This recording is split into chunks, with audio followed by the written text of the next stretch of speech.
I want to thank you for permitting me to speak before you this morning.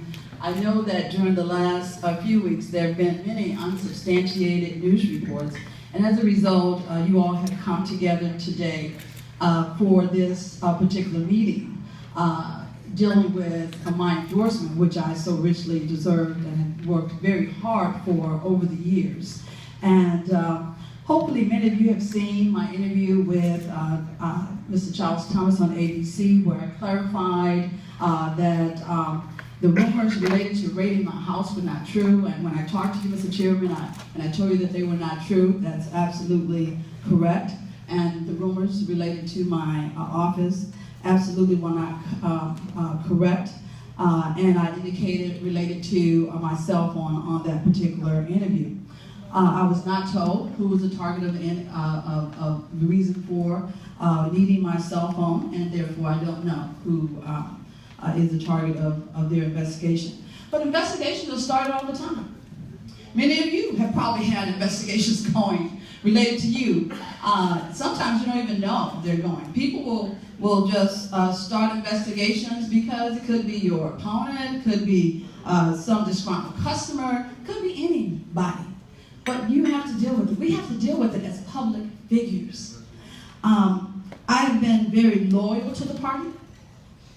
In 2008, I personally carried the party's slated judicial candidates over the finish line, across the finish line, including the Supreme Court candidate for that year.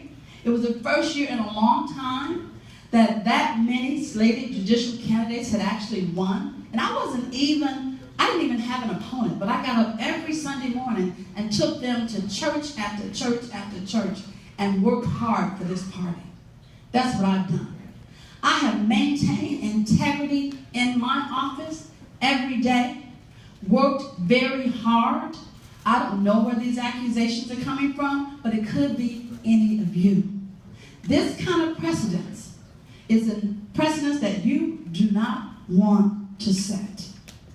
I would suggest that before a vote to rescind anything, that you first of all wait until the actual facts come out. Making a decision on unsubstantiated news reports, and we all know, because we've always all experienced unsubstantiated news reports, is not just a bad precedent as it relates to me, but to all of us. Secondly, the bylaws of the Cook County Democratic Party do not even speak to rescission of an endorsement. So there's nothing in the bylaws that permits you to do what you want to do today. We could, of course, amend the bylaws, but an amendment by the bylaws has to be presented 20 days before the amendment is even looked at. By the bylaws, since the bylaws do say you follow Robert's Rules of Order. And Robert's rules say that you cannot do a motion to rescind anything where a contract is involved. And I would say the endorsement of me is like a contract. Because when I paid that $25,000 and the party actually cashed that check, that created a contract. And Robert's rules says that you cannot rescind a contract. That's one motion that you cannot rescind. So I ask that you consider separating my petitions from my good friend, Sister Karen's here, and let her be on her own petition, and let me be on my own petition as the endorsed candidate for the Democratic Party, and maintain that contract intact. Because it's really unfair to even consider rescinding an endorsement based on innuendos, especially of a loyal 15-year incumbent who has operated everything that she has done with loyalty and integrity. And in closing, knowing that I am going to run, I know that I'm going to run for re-election because I am the best person for the job.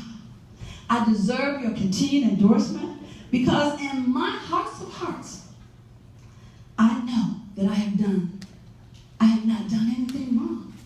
In my hearts of hearts, I deserve your endorsement. I deserve your continued endorsement for all of the above reasons.